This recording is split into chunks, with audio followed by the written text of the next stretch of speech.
बच्चों, आज मैं फिर आपका हमारी बायो की क्लास में वेलकम कर रहा हूँ। तो कल बहुत इंपॉर्टेंट क्वेश्चंस हम लोगों ने किए। जैसे मैंने आपको बताया कि भी फूड चेन के बारे में, फूड चेन के हमने अलग अलग कंपोजिशन की, प्रोड्यूसर, कंज्यूमर, डीकम्पोजर। फिर मैंने आपसे बातें की थी फूड वेब के बारे में और मैंने बताया था कि ढेर सारी फूड चेन जब मिल जाती हैं तो वो मिलके बनाती हैं फूड वेब। फिर मैंने आपको एक और बात बताई थी कि जितना ज़्यादा कॉम्प्लेक्स फूड वेब होगा, यानी जिसमें जितनी ज़्यादा फूड चेन होंगी, उतना ज़्यादा अच्छा हमारा इकोसिस्टम, स्टेबल इकोसिस्टम होगा। तो आइए आज का क्वेश्चन शुरू करते हैं। आज का क्वेश्चन है कि एनलिस्ट इकोसिस्टम फंक्शन, इकोसिस्टम के फंक्शन बताइए। तो बेटा, जितने भी इकोसिस्टम के कंपोनेंट्स हैं वो एक तरह से एक यूनिट की तरह काम करते हैं फंक्शन के साथ, ठीक है। और ये बैलेंस मेंटेन करके रखते हैं हमारे पूरी एनवायरनमेंट के अंदर। प्लांट क्या करते हैं, जो बायोजेनेटिक न्यूट्रिएंट्स हैं वो सॉइल से रिसीव करते हैं, ठीक है। और फाइनली ये जो बायो न्यूट्रिएंट्स हैं, जो आपको बायोजेनेटिक मटेरियल है, ये डिपेंड करता है, इनकी अवेलेबिलिटी डिपेंड करती है upon the decomposition and mineralization of organic detritus. जितना ज़्यादा ऑर्गेनिक जो हमारा वेस्ट है इनऑर्गेनिक वेस्ट में कन्वर्ट होगा, उतना ज़्यादा अमाउंट में हमारे जो प्लांट हैं वो बायोलॉजिकल बायोमास या ऑर्गेनिक कंपाउंड्स या कंपोनेंट्स बना सकेंगे, ठीक है। समझ आ रहा है ना आपको।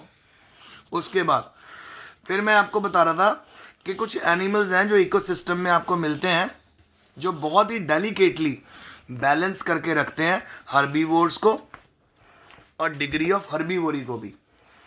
बेटा, वो एनिमल्स होते हैं हमारे प्रीडेटर। और मैंने आपको पहले बताया था कि अगर प्रीडेटर का नंबर कम हो जाए, हर्बीवोर्स का नंबर बढ़ जाए, हमारी तो प्लांटेशन ही बहुत ज़्यादा कम हो जाएगी, हम फूड के बिना हमारी डेथ हो जाएगी, हम सर्वाइव नहीं कर पाएंगे।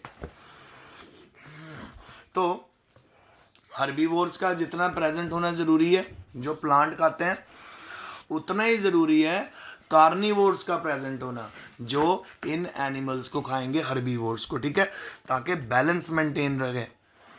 4 इंपॉर्टेंट फंक्शंस हैं जो इकोसिस्टम परफॉर्म करता है। सबसे पहला फंक्शन है बेटा प्रोडक्टिविटी। प्रोडक्टिविटी में एक अच्छे लेवल पे फोटोसिंथेसिस चले, इनऑर्गेनिक मटेरियल ऑर्गेनिक कंपाउंड में कन्वर्ट हो, उसको प्रोडक्टिविटी बोलते हैं।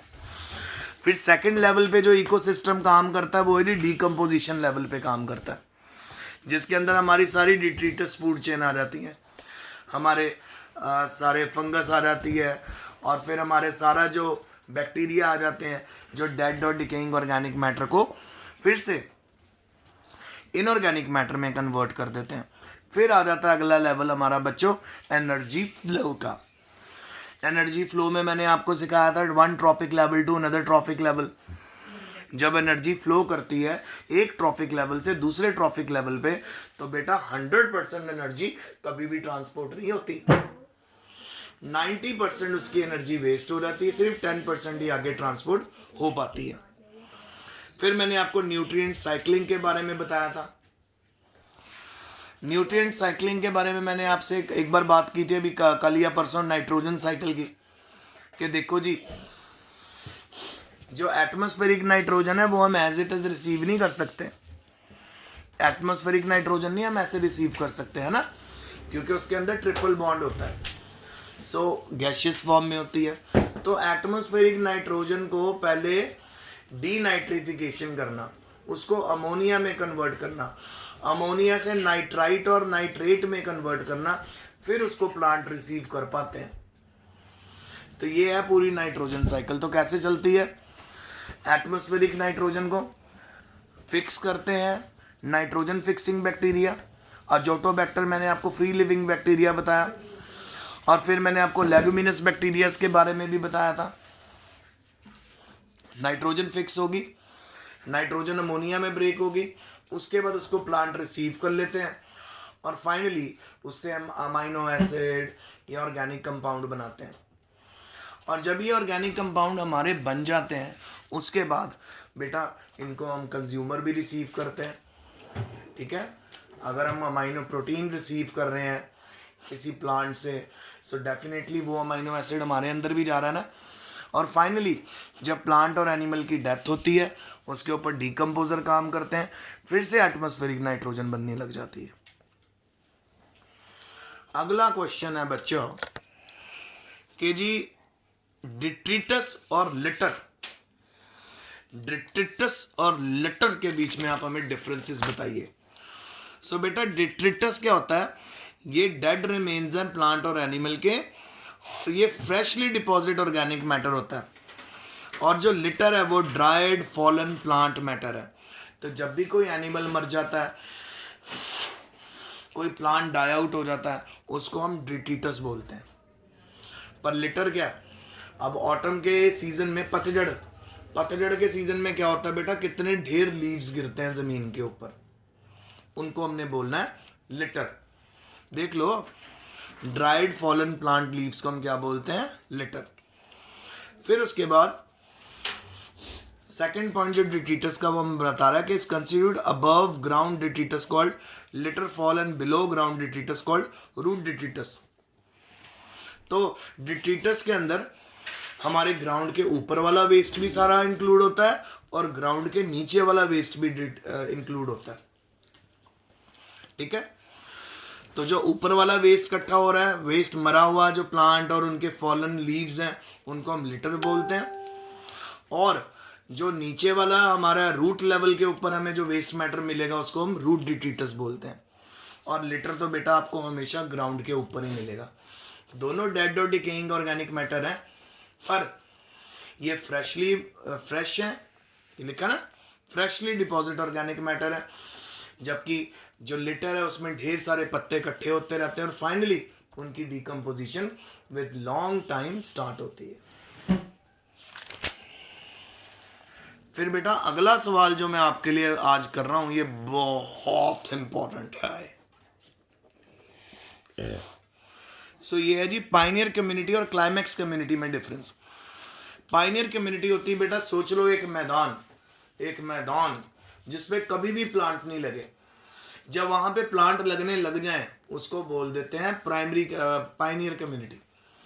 और यहाँ पे बेटा क्लाइमैक्स कम्युनिटी, और वो जो प्लांट लगे सालों में, जब वो मैदान एक बहुत बड़े फॉरेस्ट में कन्वर्ट हो जाता है तो उसको बोलते हैं क्लाइमैक्स कम्युनिटी।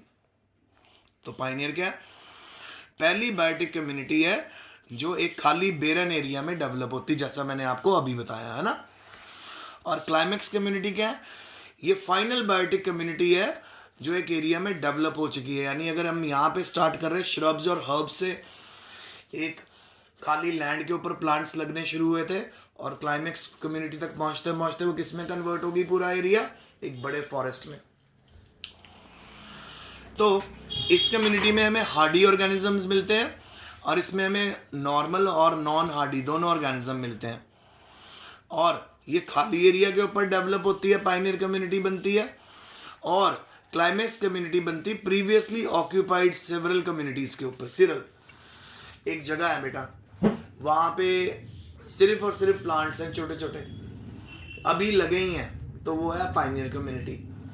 अब एक उसी जगह को अगर आप 10 या 12 साल के बाद नोट करोगे और वहाँ पे प्लांट्स ग्रो करते जाएंगे तो हम पहुँच जाएंगे जी क्लाइमैक्स कम्युनिटी पे, क्योंकि अब वो मैदान नहीं रहा, वो क्या बन गया, फॉरेस्ट।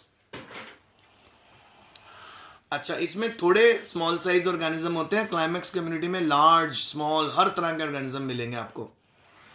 और पाइनियर कम्युनिटी में जो लाइफ स्पैन होता है वो छोटा होता है ऑर्गेनिजम्स का, और क्लाइमैक्स कम्युनिटी में जो लाइफ स्पैन होता है ऑर्गेनिज्म का वो हमेशा लंबा होता है, बड़ा होता है। पाइनियर कम्युनिटी की जो ग्रोथ होती है फास्ट होती है, क्योंकि छोटे पौधे जल्दी ग्रो होते हैं ना बेटा, ट्रीज को टाइम लगता है। और क्लाइमैक्स कम्युनिटी में जो ग्रोथ है वो होती है स्लो।